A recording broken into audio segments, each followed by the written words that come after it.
Welcome to Extraordinary. I'm your host, Ty Legend. Today on Extraordinary, imagine finding solace in a mental hospital at just 10 years old because pretending to be okay became unbearable. Today, we uncover how that young girl's hidden pain ignited a powerful voice, and how understanding her journey can illuminate the path to your own authentic liberation. Those words might shock you, but they're the raw truth of a 10-year-old girl named Glennon Doyle. Picture a stark, fluorescent-lit bathroom, pale tile, cold surfaces. The sound of retching echoes against pristine white walls, a brutal counterpoint to the cheerful suburban sounds drifting through the closed door. This is where Glennon's story begins, not with triumph but with pain, not with success but with survival. Suburban life looks picture perfect from the outside: manicured lawns, neatly stacked toys, pristine white houses with picket fences. But inside, chaos roars. For Glennon, that chaos lived in her body, in her desperate attempts to control a world that felt wildly unpredictable. Bulimia wasn't just an eating disorder. It was her first language of survival. Each purge was an attempt to expel the pressure, the expectations, the suffocating demand to be good and normal. The cold bathroom tiles beneath her feet became her confessional, her battlefield. You might think you know what struggle looks like, but have you ever felt so disconnected from yourself that your only refuge was a sterile hospital room, where not pretending became a form of freedom?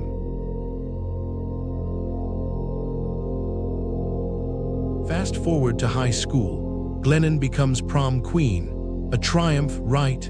Except this crown sits atop a foundation of profound internal struggle. Hospitalized not long after her coronation, she embodies the ultimate contradiction: external success masking deep internal pain.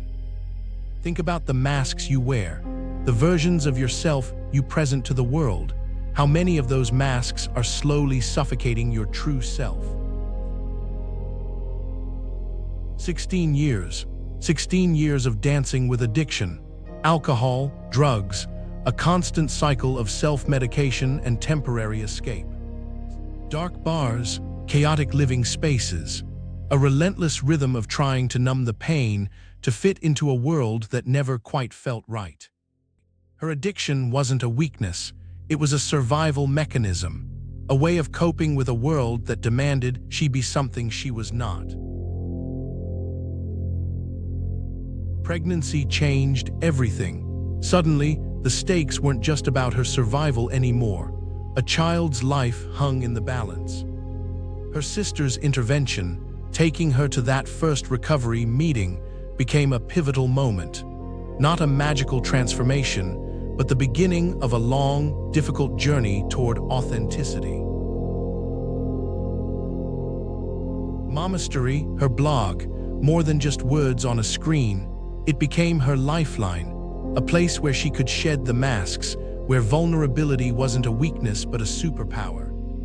Her writing wasn't polished, it was real, raw, unfiltered, each post a piece of her soul laid bare. And people responded, not to a perfect image, but to her truth.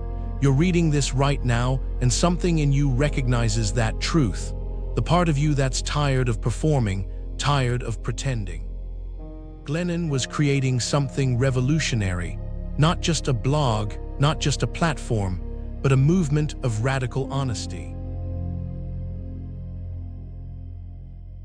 Her words started small, a whisper, then a conversation, then a roar.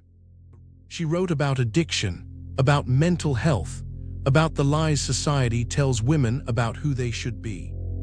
Each post was a hammer, chipping away at the perfect facade she'd constructed.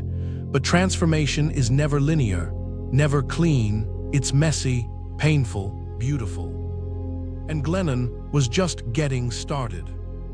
If you're enjoying Extraordinary, please like, subscribe, and scan the QR code for our free 7-day email course, The Breakthrough Blueprint, turned setbacks into comebacks using tactics of great underdogs like Stephen Hawking and Lincoln.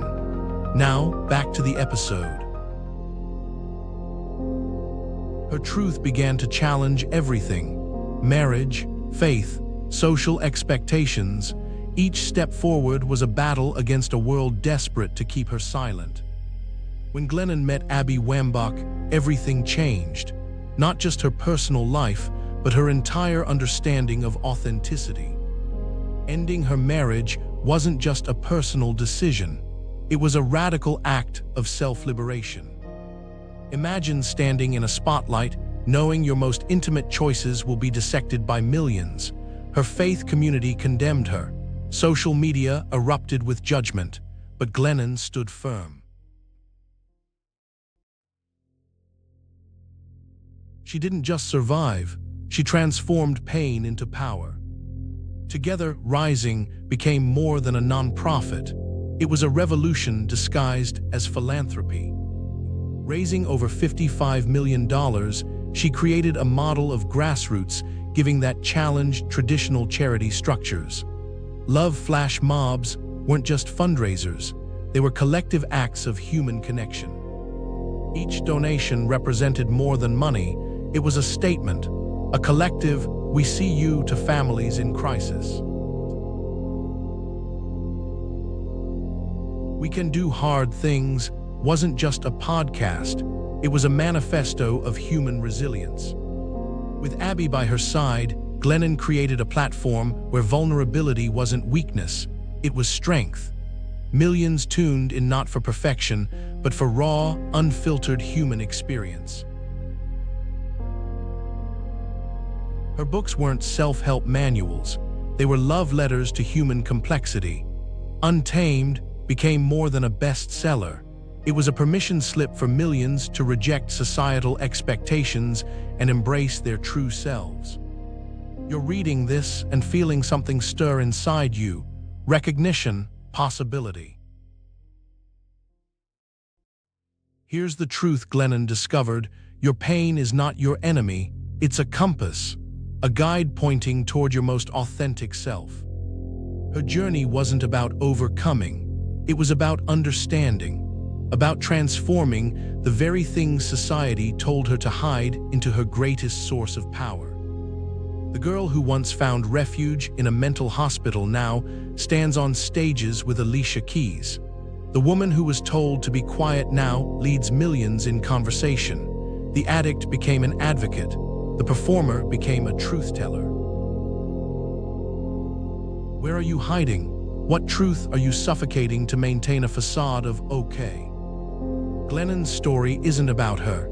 It's about you, about the parts of yourself you've been told to silence, about the potential waiting to be unleashed when you choose authenticity over acceptance. This week, make one choice, not a grand gesture, just one small act of radical honesty. Choose yourself, choose your truth. Because the most beautiful life, as Glennon says, never promises to be an easy one. It promises to be real. On the next episode of Extraordinary. After witnessing Glennon Doyle's harrowing journey of redemption, where inner turmoil clashed with outward appearances, you might wonder, what happens when someone chooses isolation as their path? Next week, we meet an explorer who traded his life for the unknown. The truth behind Frank Mayer's solitude might just challenge everything you thought about transformation. Please like, subscribe, and scan the QR code or follow the pinned link to get our free 7-day email course, The Breakthrough Blueprint. 7 days, 7 ordinary to extraordinary transformations. Rewrite your story using the exact frameworks that built empires from nothing. Click the video that just popped up to watch the next one in this series. Or for episode summaries, behind-the-scenes info, and more, go to daily8.com/EO. Thanks for watching.